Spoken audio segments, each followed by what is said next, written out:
इस पुल पे हमने काम शुरू किया, फिर काम बंद हुआ और ऐसा लगता है जैसे कुछ लोगों ने ये पुल हमारे लिए ही रखा था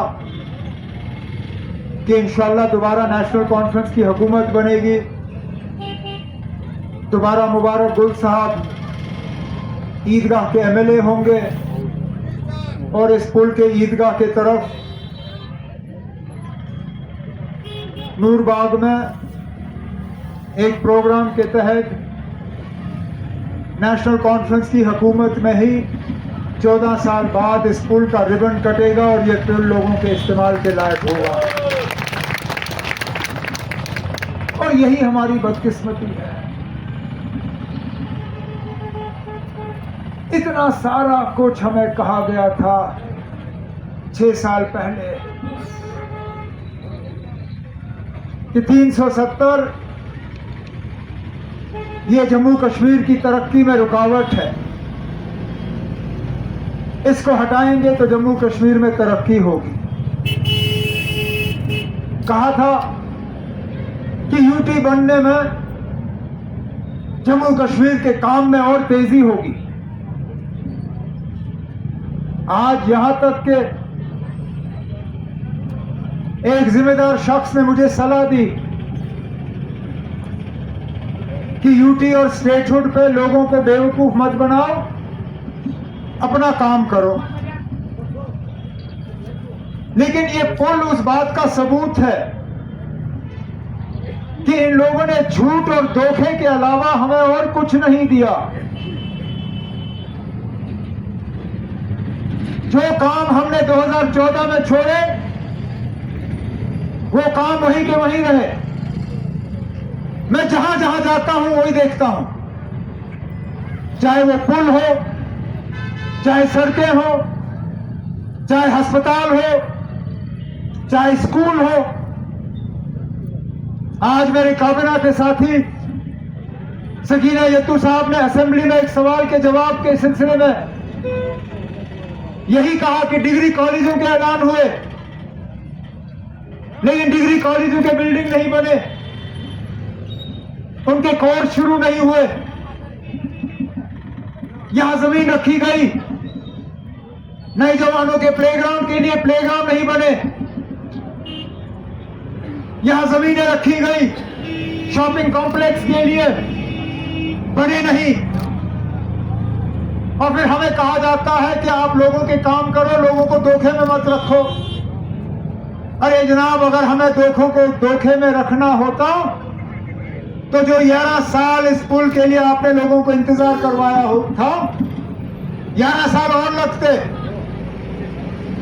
लेकिन वो 11 साल का इंतजार 14 साल का इंतजार हमने अपनी हुकूमत के 1 साल में मुकम्मल करके इस पुल को लोगों के हवाले किया। इसी तरह जगह जगह हम जाके निजाम ठीक कर रहे हैं। इस बात के बावजूद कि इन हालात में काम करना आसान नहीं है, हमने आज तक कभी हालात का बहाना नहीं बनाया। इस बात के बावजूद कि मौजूदा अफसरान के साथ काम करना आसान नहीं है। देखिए अपने आसपास कौन से हुकूमत का अफसर आपको दिख रहा है? तब 2011 में यहां संगे बुनियाद रखा गया होगा, उस प्रोग्राम में DC, additional DC, DivCom, SSP, IG, R&D department के कमिश्नर सेक्रेटरी, पता नहीं और कितने सीनियर अफसर वहां मौके पे खड़े होते। आज जब इस पुल का इनॉग्रेशन हुआ, दिखाइए ना कौन सा अफसर है, एक अफसर दिखाइए मुझे।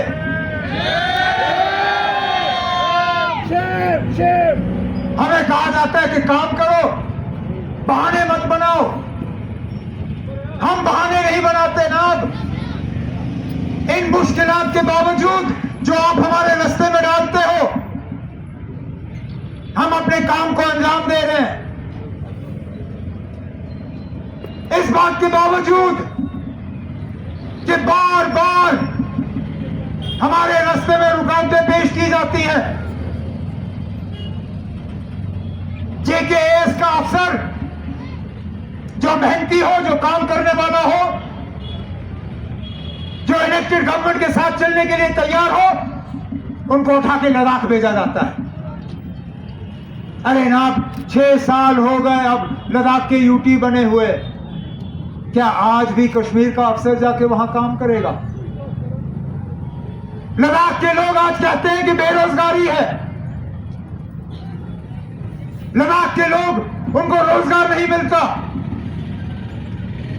क्या 6 साल में आप उनके अफसर तैयार नहीं कर सके? क्या 6 साल में आप उनके टीचर तैयार नहीं कर सके? क्या 6 साल में आप उनके इंजीनियर तैयार नहीं कर सके? कितने अफसरों के मैं नाम लूं जो बिना हमारी इजाजत के हम उनको डिपार्टमेंट में लगाते हैं, सुबह जब उनसे काम लेने जाते हैं, पता है कहां गया? जनाब, उसको उठा के लद्दाख भेज दिया गया। और उस बात के बावजूद इन लोगों के ये काम जो अधूरे छोड़े गए, उनको हम लोग मुकम्मल कर रहे हैं। हमने लोगों के साथ वादे किए,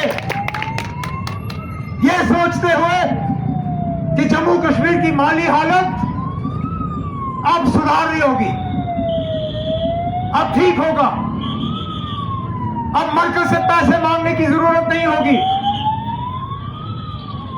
हमें क्या मालूम था कि जिन हालात में जम्मू कश्मीर के खजाने को छोड़ दिया गया, खजाने का हाल वही है। लेकिन उस खजाने के हालात के बावजूद सोशल वेलफेयर की स्कीमों में हमने इजाफा किया, चाहे वो पेंशन हो, ओल्ड एज पेंशन हो, विडो पेंशन हो, जो हम अपनी गरीब बहनों को शादी का असिस्टेंस देते हैं, शादी के लिए जो मदद दी जाती है, उसको बढ़ाया गया। यहां तक कि तमाम सरकारी बसें, ये ई बस, एसआरटीसी बस, तमाम बसों में हमने अपनी बहनों के लिए, अपनी माओं के लिए मुफ्त सवारी का जो है एक ऐलान करके इनके हवाले ये बसें की।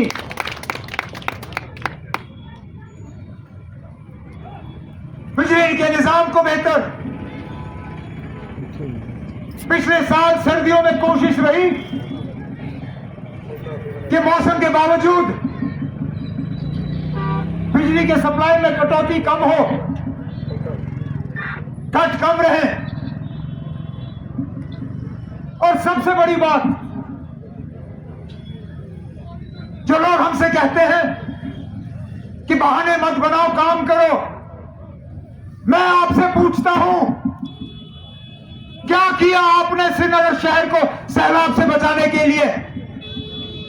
क्या किया? इस साल अल्लाह ने अगर बचाया नहीं होता, अगर 2 दिन और बारिश होती, 2014 जैसे हालात दोबारा होते। कहां गए वो पैसे जो हमारे फ्लड रिलीफ के लिए आए थे, जो झेलम के ड्रेजिंग के लिए आए थे, जो फ्लड चैनल को खोदने के लिए आए थे, जो गुलर में और पानी आए उसके लिए आया था? वर्ल्ड बैंक का प्रोजेक्ट, कहां गए वो पैसे? अरे ना, 2014 में तो कम से कम 6 दिन बारिश पड़ी, 7वें दिन हम फटे। इस साल तो 2 दिन बारिश हुई, तीसरे दिन बंद फटने शुरू हो गए। तीसरे दिन लोगों ने फ्लाईओवर पे अपनी गाड़ियां लगानी शुरू की।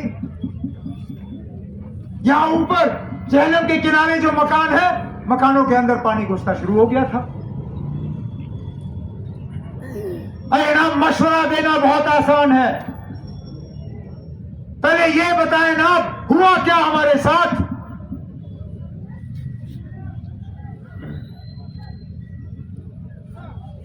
हमें मशवरा दिया जाता है कि काम करो, खुद अपने मशवरे पे अमल करो।